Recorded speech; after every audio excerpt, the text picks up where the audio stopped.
دماغ میں بھی کر سکتے ہیں لائیو جی۔ تو آج کا ہمارا جو عنوان ہے وہ اقبال کی ایک شاہکار نظم ہے۔ میں عرض کر چکا ہوں کہ اقبال نظم کا شاعر، تو آپ کہیں گے کہ اقبال کے پاس تو بہت سی ایسی غزلیں ہیں کہ غزل کے شاعر اس کے قریب بھی نہیں پہنچ سکتے، اتنی عظیم اقبال نے غزل کی شاعری کی ہے۔ ٹھیک ہے، لیکن علماء شعر نے شاعری کو اور شاعروں کو یہ کہا ہے کہ یہ غزل کا شاعر ہے، یہ مرثیے کا شاعر ہے، یہ نظم کا شاعر ہے، یہ نعت کا شاعر ہے، تو جز بندی بھی کی ہے۔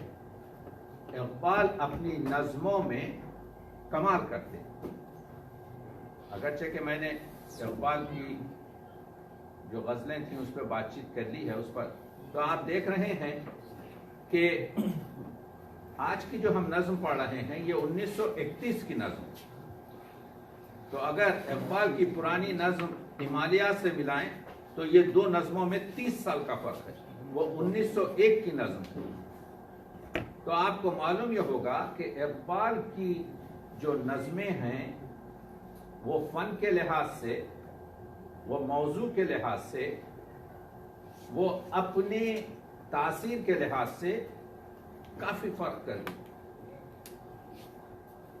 یعنی وہ ہمالیہ میں جو امیجری تھی اور ہمالیہ میں جو ایک موضوعی گفتگو تھی، وہ بات کی بال جبریل کی جو مشہور نظمیں ہیں، جیسے مسجد قرطبہ، جیسے ساقی نامہ، جیسے ذوق و شوق، اس میں وہ کئی موضوعوں کو لے کر آئی، ایک موضوع گفتگو نہیں ہے، آج دیکھیں گے آپ۔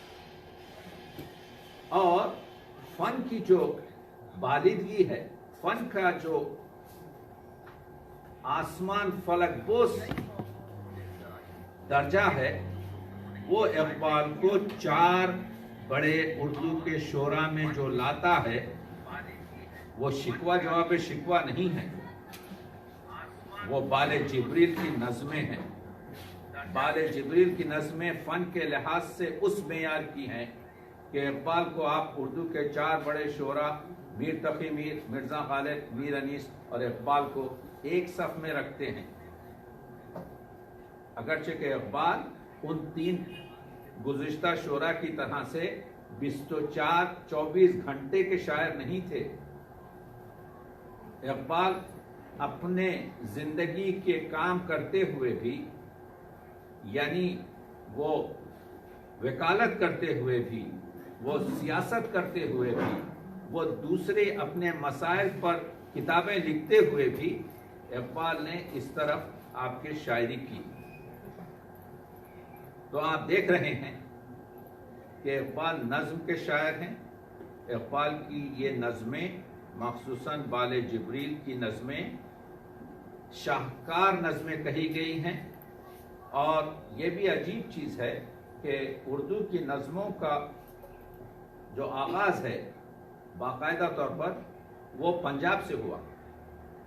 یہ پنجاب میں محمد حسین آزاد نے، اس زمانے کا جو انگریزی شخص تھا ہال رائٹ نے محمد حسین آزاد سے کہا کہ لاہور میں تم موضوعاتی مشاعرے کرو، یعنی برکھا کا عنوان دو، یعنی تم بہار کا عنوان دو، عنوان پر شعراء سے کہو کہ آ کر نظمیں پیش کریں۔ تو اردو میں باقاعدہ طور پر نظم کا جو آغاز ہوا ہے وہ پنجاب سے ہوا ہے، لاہور سے ہوا ہے۔ ہال رائٹ، محمد حسین، پھر اس میں آ کر شامل ہوئے الطاف حسین حالی، اور آپ دیکھتے ہیں کہ اس کے بعد اس میں شبلی اور اسماعیل میریٹھی اور صفی اور نارائن چکبست، اور اسی طریقے سے نظم طبع طبائی، اکبر الہ آبادی، یہ پورا آپ کے جو ہے، اور اس کے بعد آتے ہیں علامہ اقبال۔ تو جب علامہ اقبال نے نظمیں لکھنی شروع کی اردو ادب میں باقاعدہ طور پر نظم کا رواج ہو چکا تھا. تو اب یہ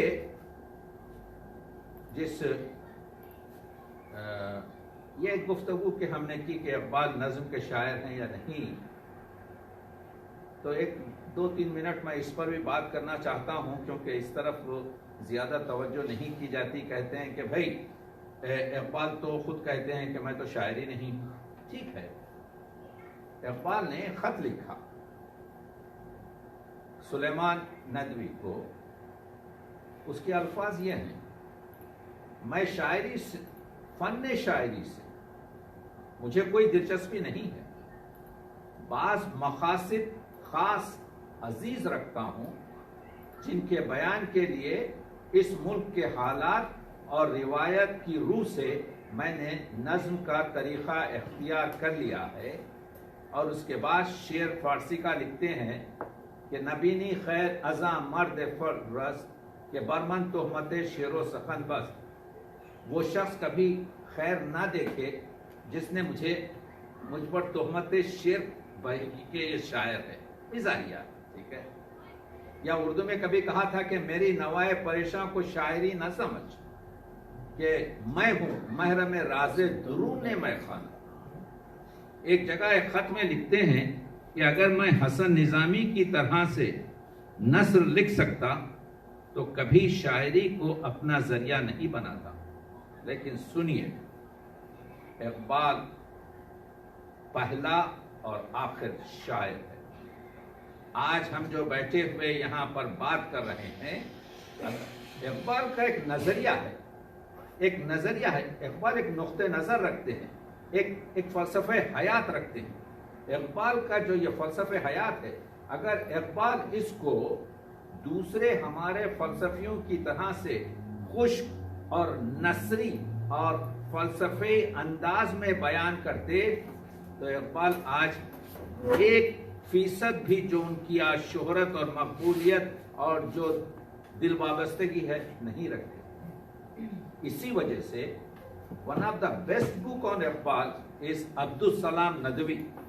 تو عبدالسلام ندوی صاحب دیباچے میں لکھتے ہیں ڈاکٹر صاحب کی اصلی حیثیت صرف شاعر کی ہے، لیکن افسوس کے ساتھ تعجب ہے کہ لوگوں نے ان کی شاعرانہ حیثیت کو بالکل نظر انداز کر دیا اور ان کو دنیا کے سامنے صرف ایک فلسفی، ایک مجدد اور ایک سیاستداں کی طرح سے پیش کیا.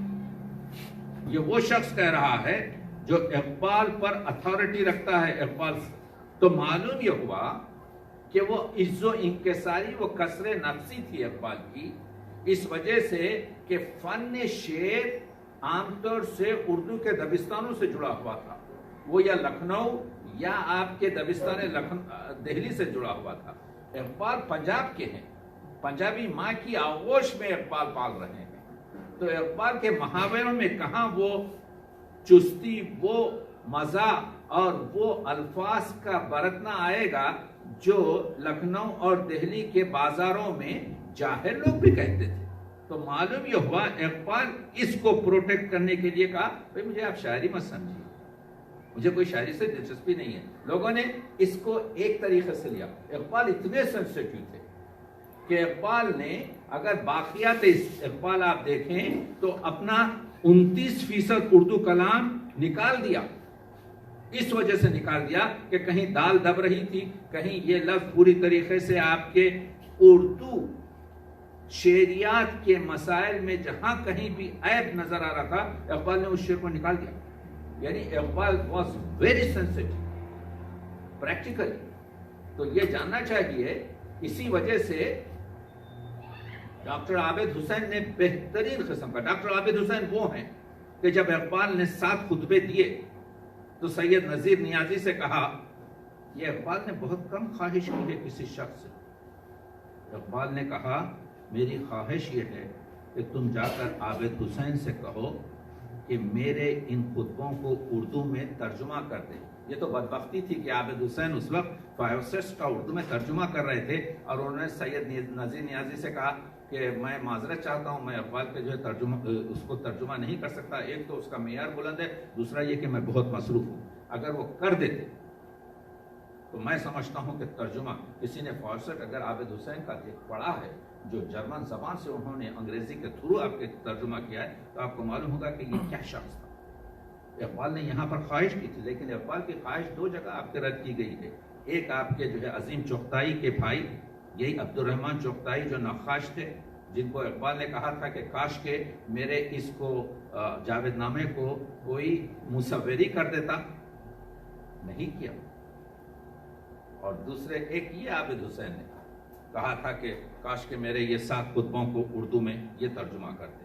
سید نذیر نیازی نے تو بعد میں کر دیا، اقبال اس سے زیادہ خوش نہیں تھے، لیکن اب وہ پاپولر ہے آپ کے۔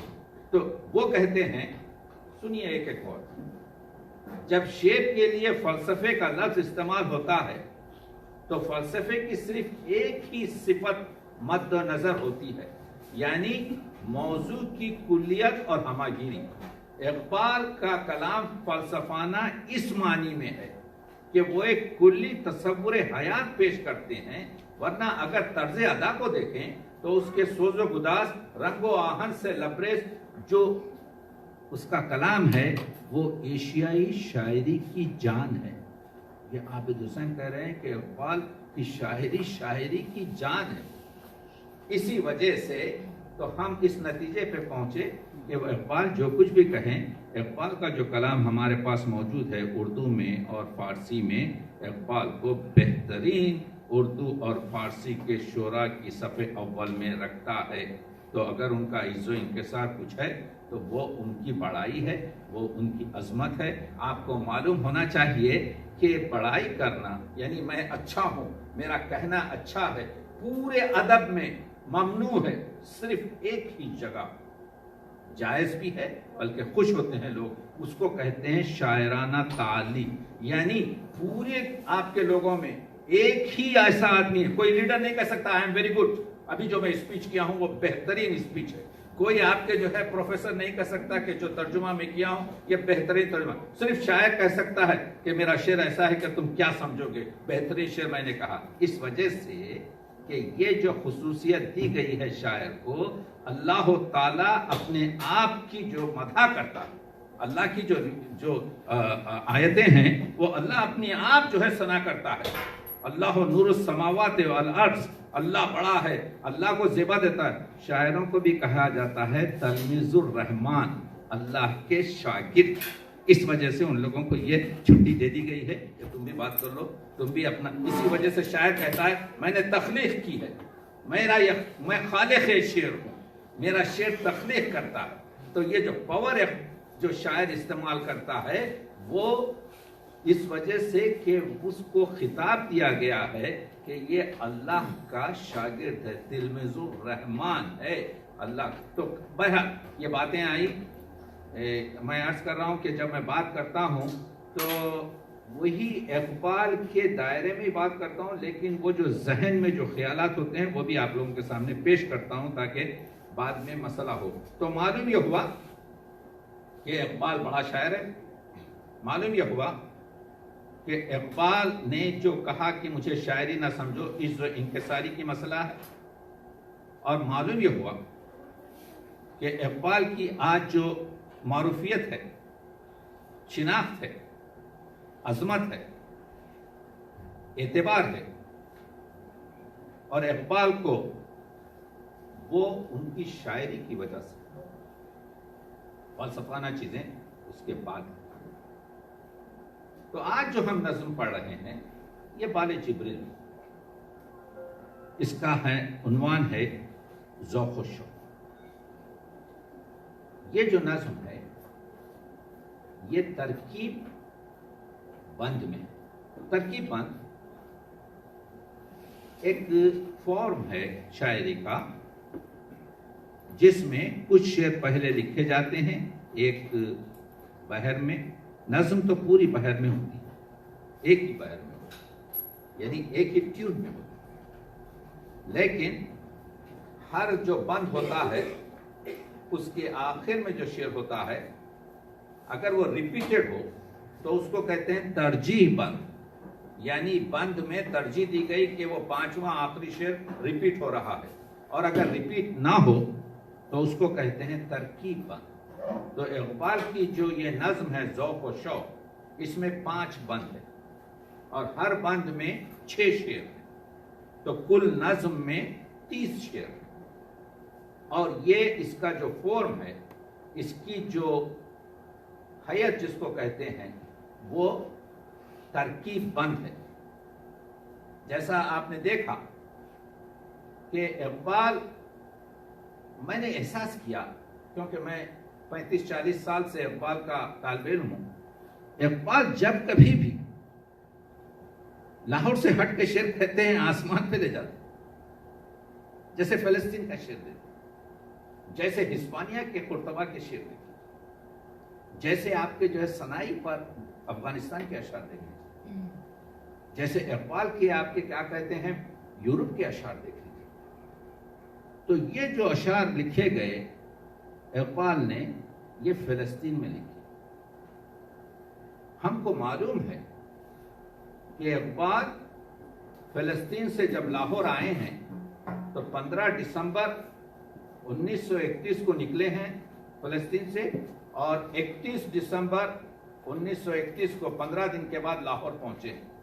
تو یقیناً اقبال، یہ بھی ہم کو معلوم ہے، 8 دن فلسطین میں رہے. ان کو وہ جو مسلم کانگریس اس زمانے میں انہوں نے جلسے کیے تھے، اس میں اقبال کو مدعو کیا گیا تھا. تو اقبال 1 اگست سے 7 اگست سے 15 اگست تک فلسطین میں رہے ہیں، جب وہ واپس ہو رہے تھے یورپ سے.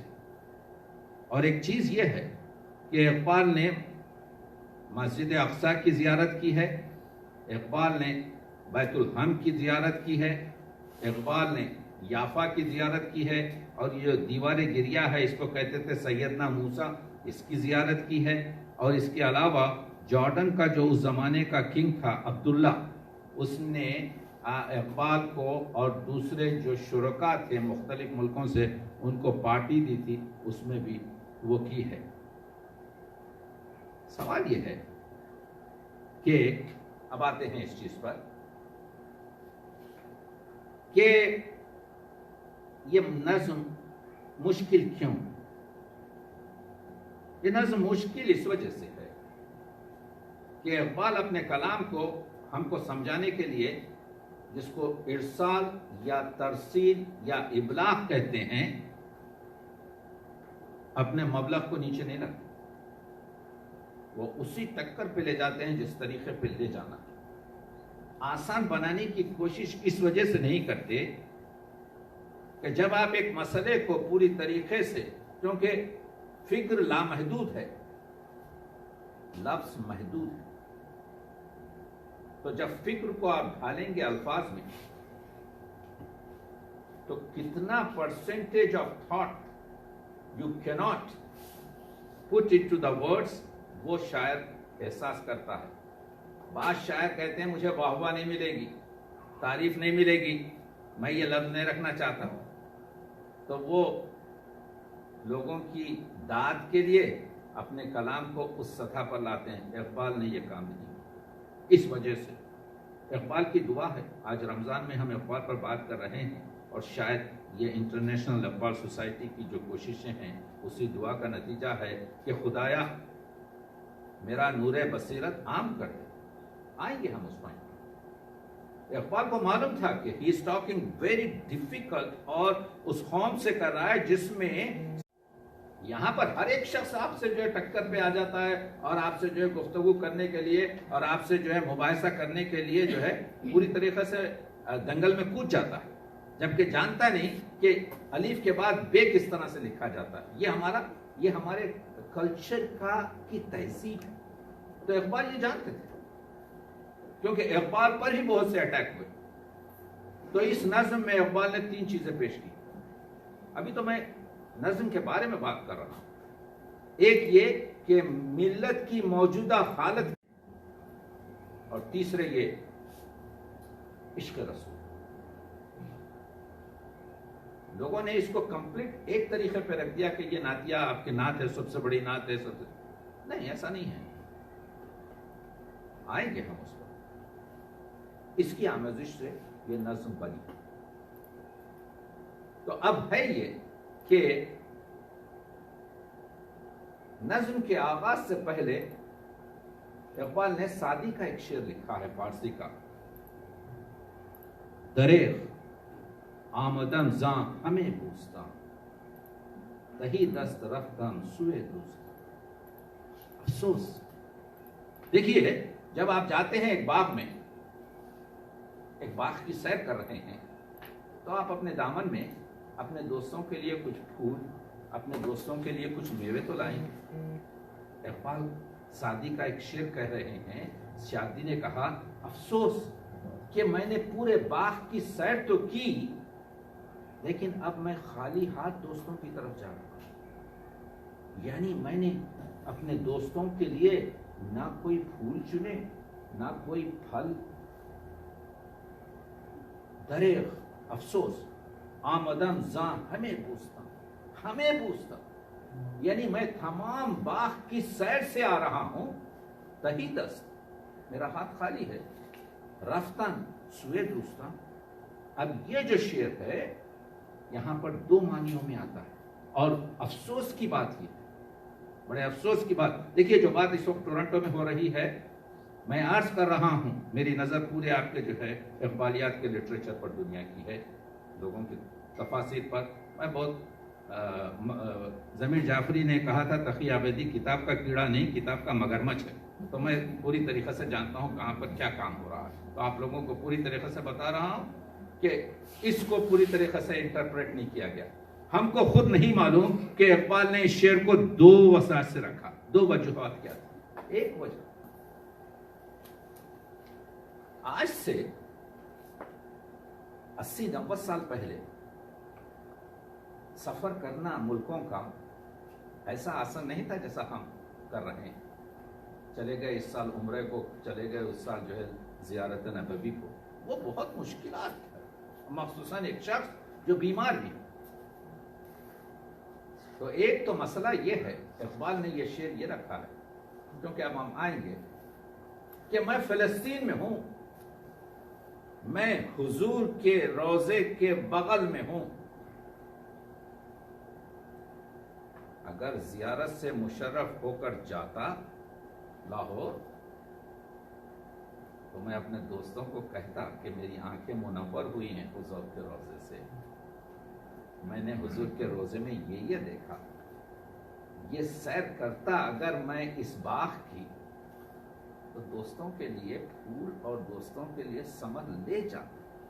مگر افسوس میں خالی ہاتھ جا رہا. ایک معنی تو یہ ہو، دریغ آمدم زاں ہمیں پوچھتا.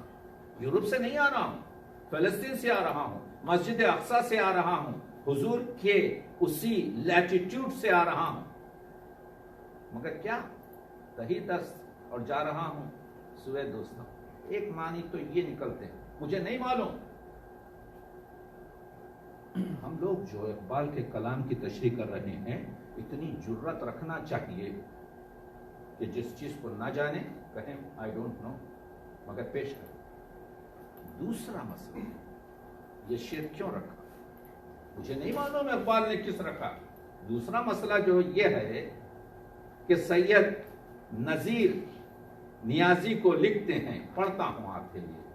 سید نذیر نیازی کہتے ہیں کہ خود اقبال نے مجھ سے کہا کہ میں حضور کے روضے پر تضمینی طور پر نہیں جانا چاہتا کیونکہ میں فلسطین میں ہوں.